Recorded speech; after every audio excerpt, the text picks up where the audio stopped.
શું તમે પણ સવારે ચા પીને સીધા બપોરે જ જમો છો? તો તમે તમારા પેટને ધીમે ધીમે બીમાર બનાવી રહ્યા છો. નમસ્કાર, હું છું ડૉક્ટર ભરત, એમડી ફિઝિશિયન.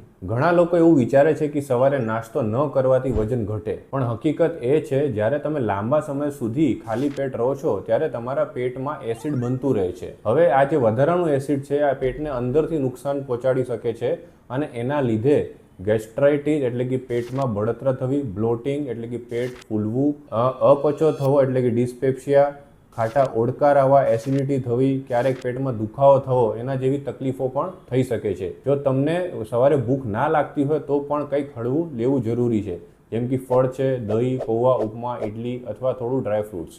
તમારા પેટને આખી રાત ખાલી રહ્યા પછી સવારે એનર્જીની જરૂર હોય છે, એસિડની નહીં. એટલે સવારે નાસ્તો ક્યારેય સ્કીપ ના કરો. જે તમને વારંવાર એસિડિટી, ગેસ, અપચા જેવી સમસ્યા રહેતી હોય તો માત્ર એન્ટાસિડ લેતા ના રહો. તેનું સાચું કારણ શોધવું પણ એટલું જ જરૂરી છે. જે આ માહિતી ઉપયોગી લાગી હોય તો રીલ સેવ કરો અને તમારા પરિવાર સાથે જરૂર શેર કરો. Thank you.